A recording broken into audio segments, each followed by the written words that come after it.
there is no possibility of change. You understand my...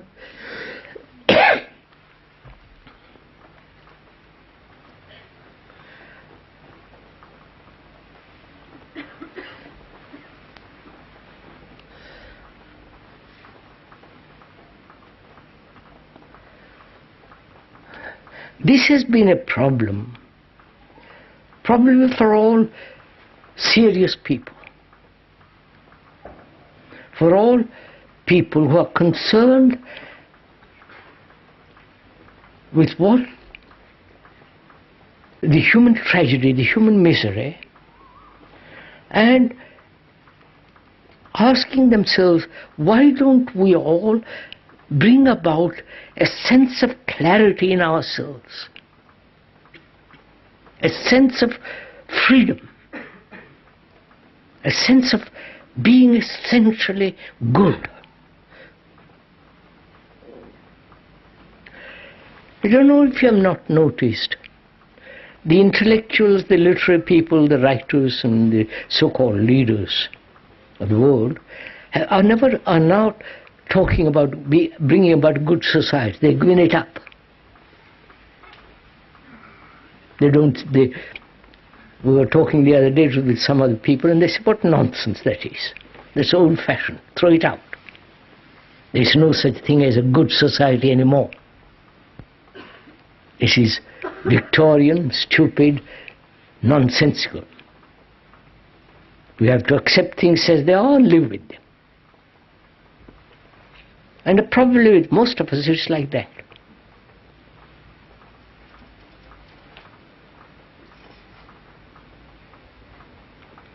So for you and I, as two friends, talking over this, what shall we do?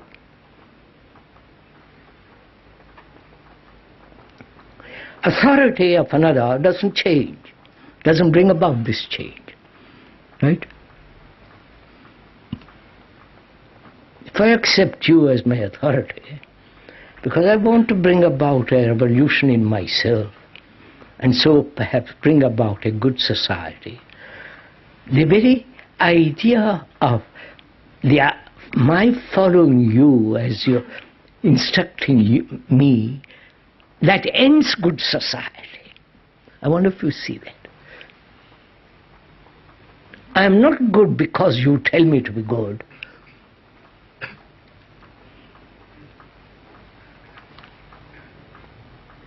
Or I accept you as the supreme authority over righteousness, and I follow you.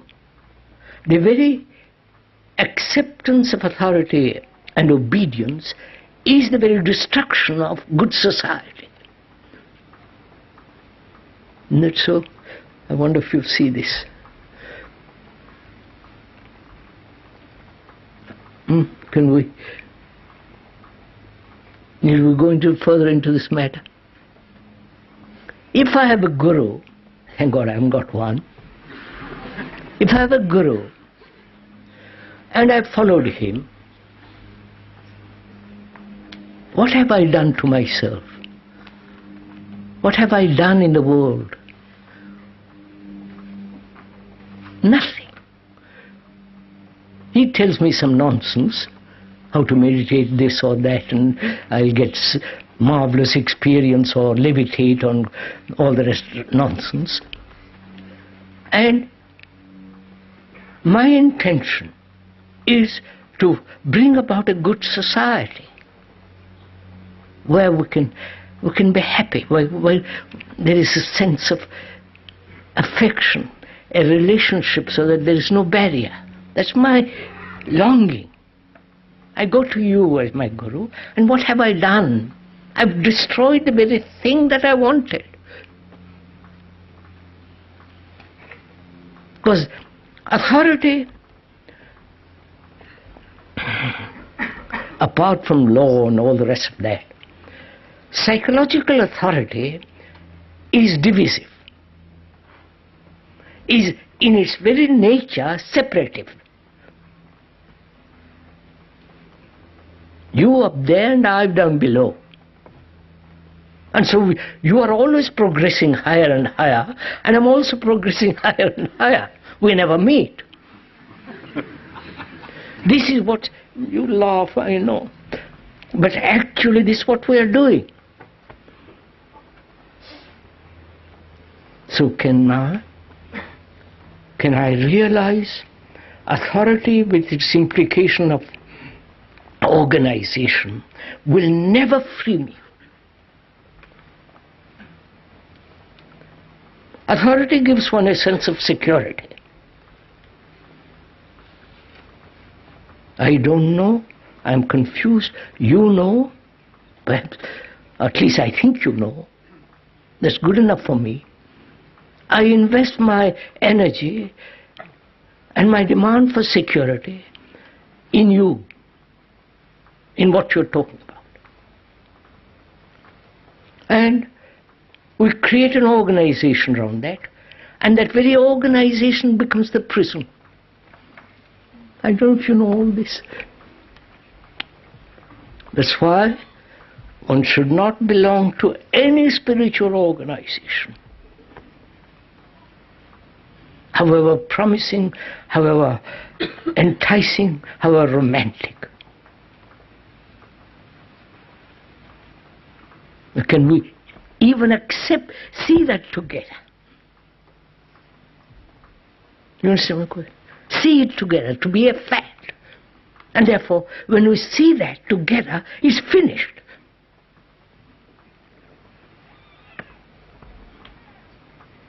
Seeing that the very nature of authority, with its organization, religious and otherwise, is separative,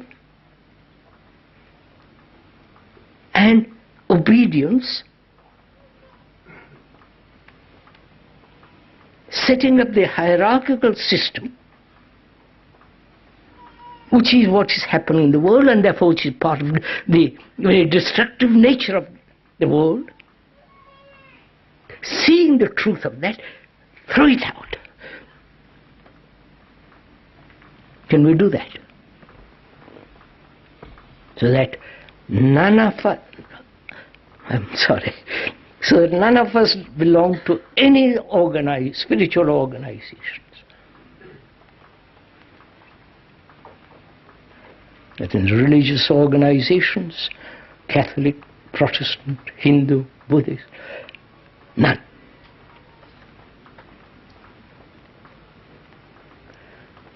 By belonging to something, we feel secure. Right? Obviously. But belonging to something invariably brings about insecurity, because in itself it's separative. You have your guru, your authority, you are Catholic, Protestant, and somebody else is something else. So they never meet. The all organized religion says we're all working together for truth.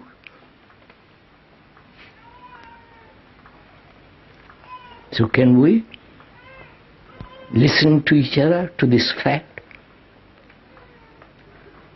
finish from our thinking all sense of acceptance of authority, psychological authority, and therefore all the organizations created round it. Then what happens?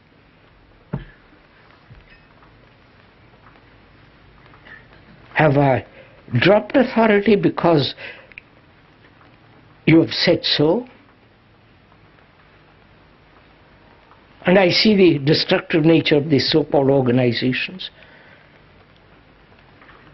And do I see it as a fact and therefore with intelligence, or just vaguely accept it? I don't know if you're following this.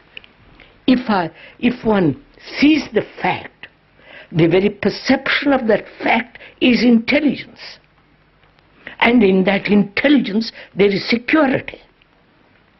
Not in some superstitious nonsense. I wonder if you